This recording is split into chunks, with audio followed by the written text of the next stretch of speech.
Hello everyone and welcome to my channel. I am the Ajala teacher, and if you don't understand Nigerian parlance, it's just a way of saying the traveling teacher. I am the traveling teacher who has been to 9 countries, 6 continents, and enjoying every single moment of it. I've always traveled with my children, and my traveling has come with its own fair share of mishaps. I have applied to a lot of jobs in my journey across the world. Most of them have been successful. However, some of them have been unsuccessful, and I've had to deal with it in different ways. In this video, I shared how I dealt with an unsuccessful job application process or an unsuccessful recruitment season drama that I had when I was going to Norway the first time. And a lot of people left comments there that swelled my heart. A lot of people said they didn't understand my resilience, that they're just happy that I carried on forging on. You can't travel to 9 countries across 6 continents and speak 7 languages with 2 Gen Z children without learning about resilience. One of the ways that I've had to cope with learning all these things is understanding when things are beyond your control, you can't force it, so that you don't end up like the person I was talking about in this video who kept going, sending a gentle reminder. I hope we've understood the meaning of gentle reminders and we've stopped sending gentle reminders to schools and recruiters. Now, today I'm going to be sharing my top secrets of dealing with job rejections and everything that has to do with applying to schools and not getting to where we want to go. The first thing I learned is that I have to be proactive and carry on applying. Just because one school has said no doesn't mean that all schools will say no. I have to remember that there are 65 million teachers needed across the world. So if one school is full and does not have space for me, it means that there are so many other schools that need me. And it comes back to what I always preach on my channel. Go to where you're needed. If you're insisting that you're going to one school and the school says, I'm sorry, Janet, you can't come to the school this year, am I going to force the door open? Am I going to stand there crying like a child? No, I'm going to find someone who needs the skills that I have. I'm not going to stand there and cry. I'm just going to go on and do what I do best. Get onto the test portal and apply to as many jobs as I can. But I'm not just going to apply to these jobs willy-nilly and just keep saying, but everyone's saying no. No, I have to go back to my CV and look at my CV and tailor my job to the job description. If you need a little bit of clarity on this, I released this video to help you learn how to tailor your job to the job description. You might want to take a look at that video and note down a few things that I put on there, because I've gotten 2 people who said that video changed their lives. I hope it changes your life too, because those skills I put on there changed my life. This brings me to something. Don't take it personally. If you've applied, they've rejected you, and you've gone on to test and applied and you've checked your job description, don't then sit there and go, oh, I don't care, I'm going to be applying now and I'm going to get the same no, or unfortunately. That's not how we roll. At least not if you're on this channel now watching me. When we apply to the new job, we're going to take it like, okay, I'm just going to make sure that I check my grammar, I check my syntax, I make sure I tailor my job, and I make sure I do not take it personally. Because when you take it personally, it bleeds onto what you're writing, and that negative mood, that foul mood ends up in between your words. And your words go to the next person in that mood. You write with your mood. We don't want to write with a mood. We don't want to write in a negative mood. So we take what the other school has told us, we put it aside, and we start again. This time with a positive mind that we're doing what we're supposed to be doing and we're going to get a positive effect. The next thing you need to know is that if you're being rejected before an interview, it's definitely your B. If your CV is not being tailored properly, or if your CV does not contain the target words that the recruiter needs, you will not get past the ATS machine. And if you don't get past the ATS machine, you won't get to the person on the other side. I've always said on this channel that once you're called in for an interview, it's because they like you already. They do. They love you on paper.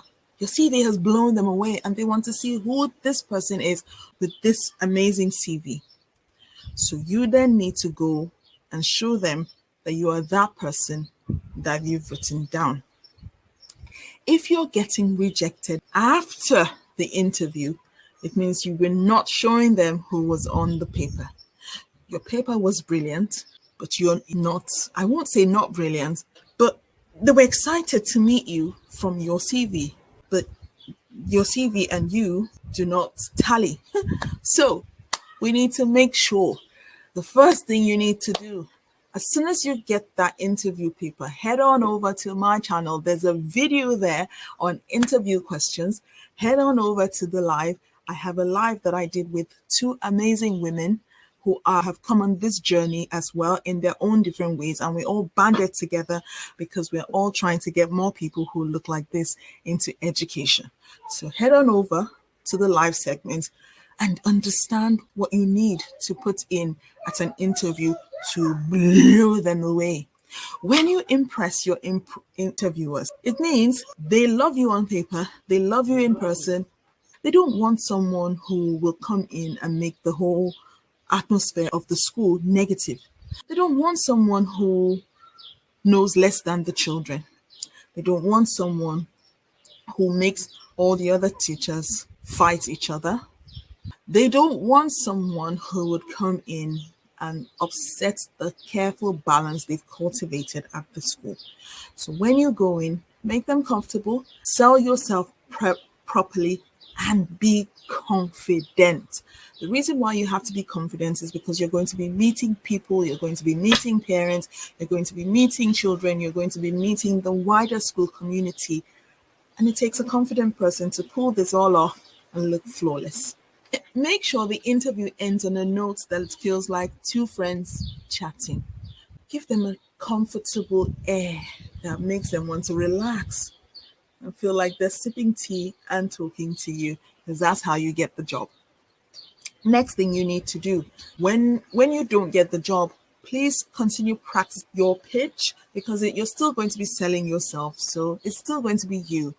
Even if you change your job description or you match your CV to the role, which brings me to the next point, you need to be polite and respond to job rejections. Ooh, I've said this before on my mentoring group. Oh, by the way, if you're watching this today, I have a mentoring group where I mentor teachers and I show them the way through my experience and through everything that I've done. If you want to join my mentoring group, send me your CV through my email, which is right there right now. I will pin it in the comment section below. Just send me an email with your CV and let's get this party started, because what did I say? We need more teachers who look like this in the profession. Right, so when you're responding to an email that is not very good, that means they've told you, unfortunately, we will not be hiring you for one reason or the other, or unfortunately, we've selected someone. Be polite. Write an email and say, thank you very much for the opportunity to have interviewed with you.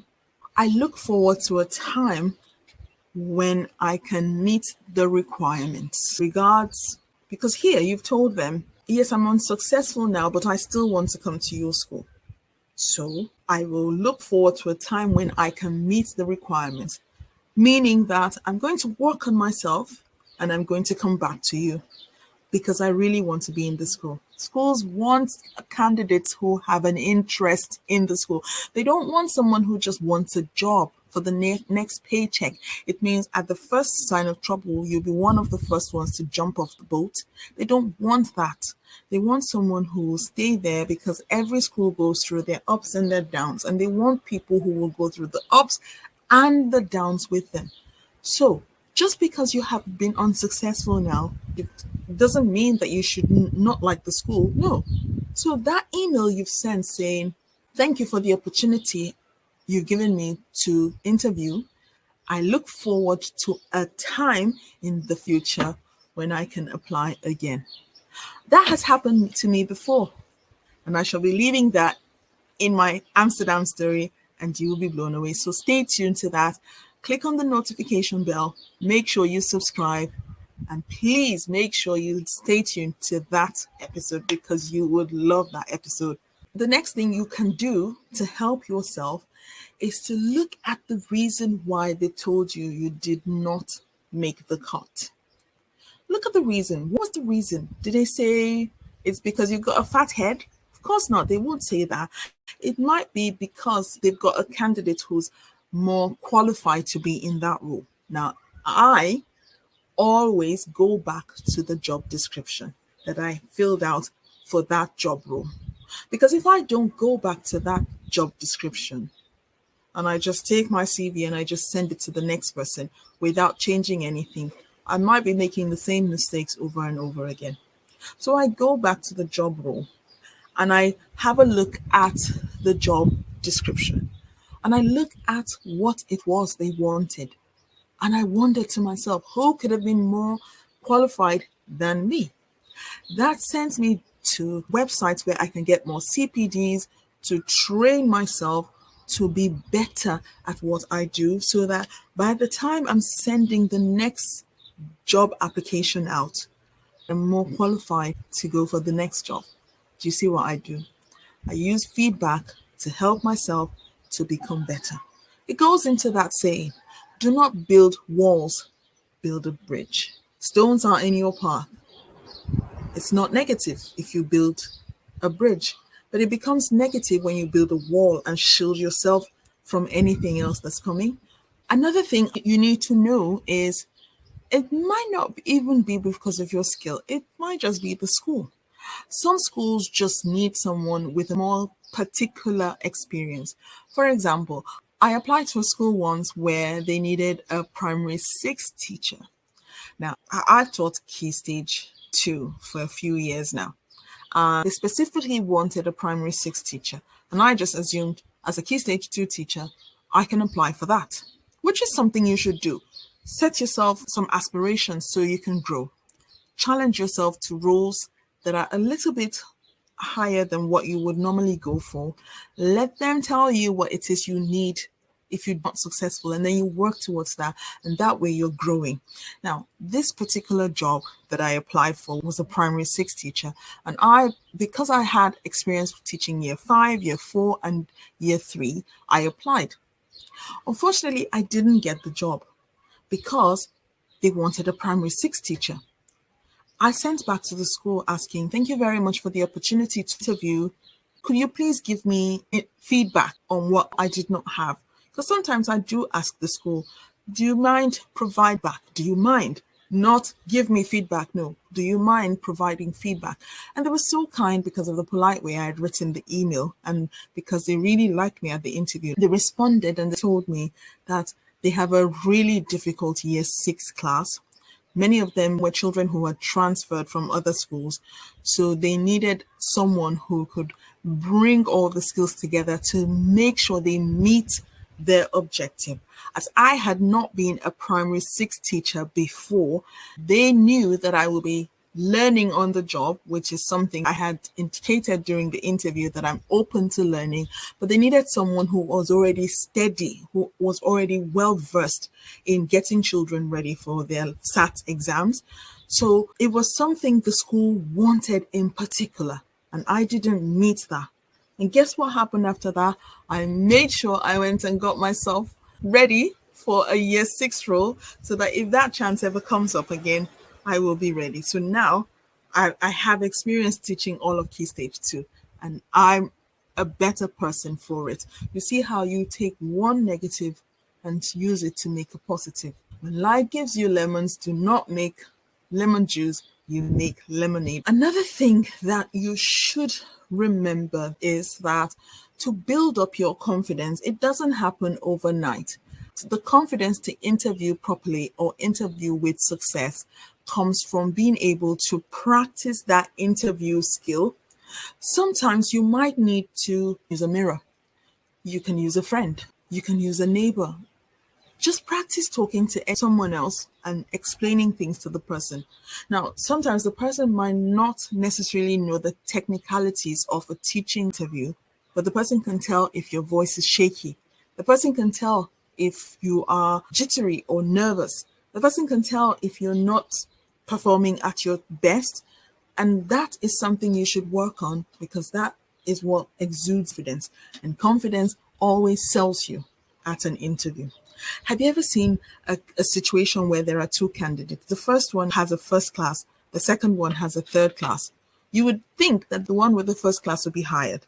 But imagine the one with the first class has no confidence, whereas the one with the third class has the confidence of a king. Who would you hire? I would hire the one with the third class, because the way he will sell himself, even with his third class, will be different from the one with the first class who can't even talk. It's too jittery, can't talk. That's what we need to gun for. As teachers, children look at our behavior every day, and schools want someone who's confident so that you can inspire the children you teach to be confident as well. Every time they tell you that you do not qualify for a job, get as many skills as you can.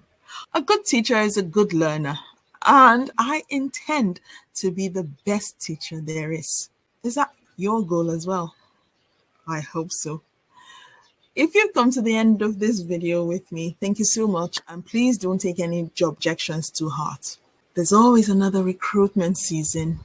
If you feel like this recruitment season has come to an end without a job, do not send any gentle reminders, please. I shall look forward to seeing you in the next episode. Bye.